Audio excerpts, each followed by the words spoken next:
আসসালামু আলাইকুম। এবিসি আন্তর্জাতিক খবরে আপনাকে স্বাগতম। শুরুতেই সংবাদ শিরোনাম, এরপরেই বিস্তারিত।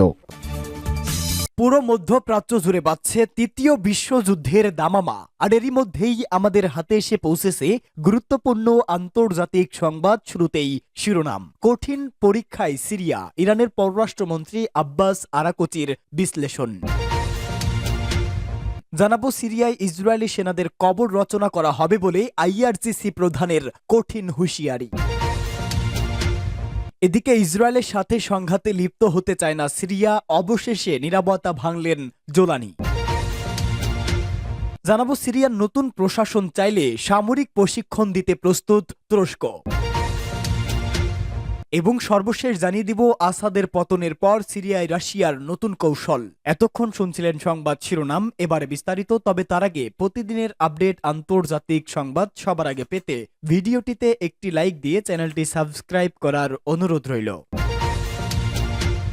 কঠিন পরীক্ষায় সিরিয়া, ইরানের পররাষ্ট্রমন্ত্রী আব্বাস আরাকচির বিশ্লেষণ। ইরানের পররাষ্ট্রমন্ত্রী সৈয়দ আব্বাস আরাকচি লেবাননের সংবাদপত্র আল আকবরে লেখা এক নিবন্ধনে সিরিয়া পরিস্থিতি এবং এই দেশটিকে বাঁচানোর উপায় বিশ্লেষণ করেছে। সিরিয়া ও ফিলিস্তিন পরিস্থিতি বিবেচনায় পশ্চিম এশীয় অঞ্চলের ভবিষ্যৎ নিয়ে মুসলিম বিশ্ব ভীষণভাবে উদ্বিগ্ন হওয়াটাই স্বাভাবিক। এই ভূখণ্ডে বসবাসকারী বহু জনগণ বহু শতাব্দী ধরে মুসলিম বিশ্বের রাজনৈতিক ভাগ্য নির্ধারণে অপরিহার্য ভূমিকা পালন করে আসছে। দ্বিতীয় বিশ্বযুদ্ধের পর ইউরোপের ইহুদি খ্রিস্টান সংকটের ফলে বিগত কয়েক দশক ধরে মুসলিম বিশ্ব তাদের সার্বভৌম অধিকারের ব্যাপারে অসচেতনতার কারণে ব্যাপক ক্ষতির সম্মুখীন হচ্ছে। একজন কূটনৈতিক হিসাবে আমার দায়িত্ব পালনের বছরগুলোতে ফিলিস্তিন সংকট সর্বদা আলোচনার কেন্দ্র ছিল। আলোচনার টেবিলে আমি সবসময় ইউরোপীয় সহকর্মীদের যুক্তির মুখোমুখি হয়েছি। তাদের ভাষ্য হলো, জার্মান জনগণ ইহুদিদের বিরুদ্ধে নাৎসি শাসনের নৃশংসতার জন্য নিজেদেরকে অসম্মানিত এবং দায়ী বলে মনে করেন। তাদের এই বক্তব্যটি যথার্থ, কেননা ইউরোপীয় ইতিহাসের সেই অন্ধকার যুগের শাসকদের নৃশংস অত্যাচার তৎকালীন ইউরোপীয় মহাদেশের মানুষের দেহ মনে গভীর ক্ষত সৃষ্টি করেছিল। বিশ্বের অন্যান্য দেশের শরীরেও বহু ক্ষত সৃষ্টি করেছিল। আমার দেশ ইরান এবং আমার দেশের জনগণ নিরপেক্ষ থাকা সত্ত্বেও সেই বিশ্বযুদ্ধের কারণে অপূরণীয় ক্ষতির সম্মুখীন হয়েছিল। সিরিয়ায় ইসরায়েলি সেনাদের কবর রচনা করা হবে, আইআরজিসি প্রধানের হুঁশিয়ারি। ইরানের ইসলামিক রেভলিউশনারি গার্ড কর্পস এর প্রধান হোসেন সালামি বলেছেন, সিরিয়ায় ইসরায়েলি সেনাদের একদিন কবর রচনা হবে, তবে এর জন্য ধৈর্য, সাহসিকতা এবং দৃঢ় বিশ্বাস প্রয়োজন বলে মন্তব্য করেন তিনি। তেহরানে দেওয়া এক বক্তৃতায় তিনি উল্লেখ করেন, ইরান দীর্ঘদিন সিরিয়ায় নিজের কোনো স্বার্থের জন্য উপস্থিত ছিল না, বরং মুসলিমদের রক্ষার উদ্দেশ্যেই তাদের অবস্থান ছিল।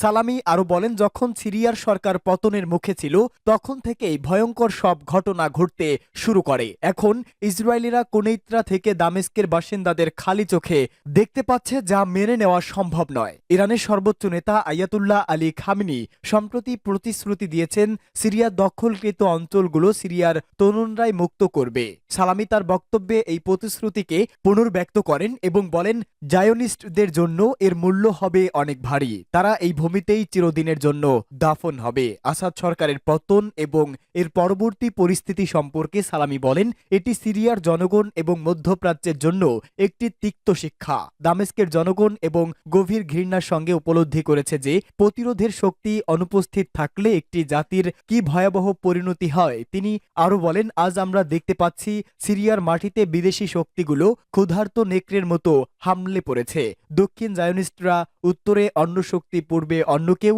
আর মাঝখানে একটি অসহায় জাতি তাদের ভবিষ্যৎ নিয়ে অনিশ্চয়তায় ভুগছে। হোসেন সালামি জানান, আইআরজিসি সিরিয়ার জনগণের সম্মান রক্ষায় গুরুত্বপূর্ণ ভূমিকা পালন করেছে। তিনি বলেন, মানুষ বেঁচে ছিল কারণ আমরা সেখানে ছিলাম, আমরা তাদের জন্য সম্মানের রক্ষক ছিলাম। সালামির বক্তব্যে ইঙ্গিত দেয়, সিরিয়ার ভবিষ্যৎ এখন কঠিন চ্যালেঞ্জের মুখে।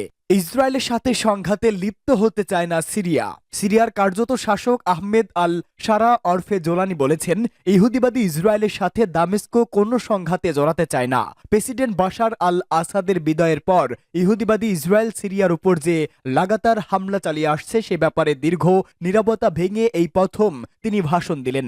সিরিয়ার ক্ষমতা দখলকারী হায়াতে তাহরির আশ-শামের নেতা জোলানি বলেন, আমরা ইসরায়েলের সাথে সংঘাতে জড়াতে চাচ্ছি না। একই সাথে তিনি সিরিয়াকে মধ্যপ্রাচ্যের দুর্বল দেশ হিসাবে আখ্যায়িত করেছেন। জোলানি আল কায়েদার সিরিয়া শাখার প্রতিষ্ঠাতা ছিলেন।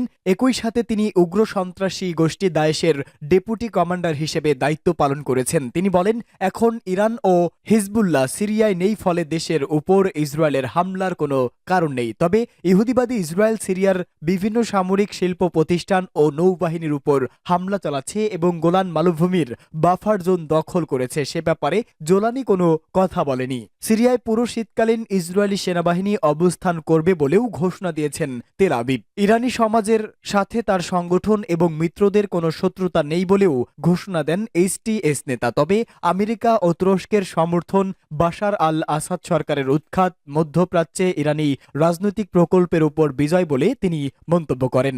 গত ৮ ডিসেম্বর বিদেশি মদতপুষ্ট সিরিয়ার বিদ্রোহীরা রাজধানী দামেস্কের নিয়ন্ত্রণ নেয় এবং প্রেসিডেন্ট বাশার আল আসাদ দেশ ছেড়ে রাশিয়ায় চলে যান। সিরিয়ার নতুন প্রশাসন চাইলে সামরিক প্রশিক্ষণ দিতে প্রস্তুত তুরস্ক। সিরিয়ায় বাশার আল আসাদের পতনের পর দায়িত্ব নিয়েছে নতুন প্রশাসন। এই প্রশাসনকে কার্যক্রম পরিচালনায় প্রয়োজনীয় সহযোগিতা দেওয়া উচিত বলে মনে করছে তুরস্ক। খবর রয়টার্সের। তুরস্কের পররাষ্ট্রমন্ত্রী ইয়াসার গোলার জানিয়েছে, সিরিয়ার নতুন প্রশাসন যদি অনুরোধ করে তবে আঙ্কারা তাদের সামরিক প্রশিক্ষণ দিতে প্রস্তুত।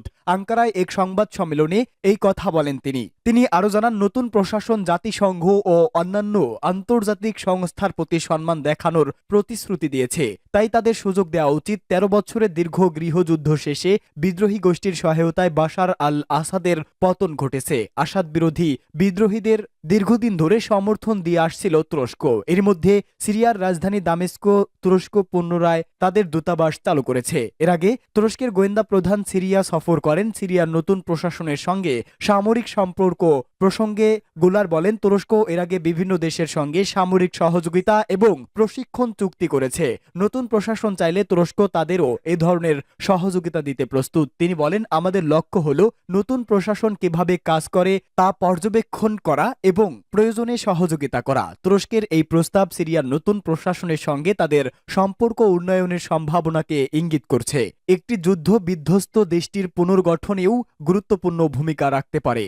আসাদের পতনের পর সিরিয়ায় রাশিয়ার নতুন কৌশল। সিরিয়ার উত্তর অঞ্চলের যুদ্ধক্ষেত্র এবং আলাওয়াত পর্বতমালার নিরাপত্তা চৌকিগুলো থেকে নিজেদের সেনা সরিয়ে নিচ্ছে রাশিয়া। তবে লাতাকিয়ায় হামেইমিম বিমান ঘাঁটি এবং তারতুজ নৌঘাঁটি থেকে এখনও সেনা সরানোর পরিকল্পনা নেই বলে জানিয়েছে রাশিয়া। সিরিয়ার সামরিক ও নিরাপত্তা সূত্রগুলোর বরাত দিয়ে রয়টার জানায়, আসাদের পতনের পর রাশিয়া মূলত সম্মুখ যুদ্ধক্ষেত্র থেকে সেনা ও ভারী সরঞ্জাম প্রত্যাহার করেছে। পাশাপাশি আসাদের সামরিক বাহিনীর উচ্চ পদস্থ কর্মকর্তাদের কিছু অংশও মস্কোতে ফিরিয়ে নেওয়া হচ্ছে। তবে রাশিয়ার সামরিক উপস্থিতি এখনও কৌশলগতভাবে স্থায়ী ঘাঁটিগুলোতে বজায় রাখা হচ্ছে। সাম্প্রতিক স্যাটেলাইট ফুটেজে দেখা গেছে হামেইমিম ঘাঁটিতে দুটি আন্তনভ AN-124S পণবাহী উড়োজাহাজ প্রস্তুত অবস্থায় রয়েছে। এটি বিশ্বের অন্যতম বৃহৎ মালবাহী উড়োজাহাজ। সিরিয়ার এক নিরাপত্তা কর্মকর্তা জানান, একটি পণবাহী উড়োজাহাজ লিবিয়ার উদ্দেশ্যে ঘাঁটি ত্যাগ করেছে।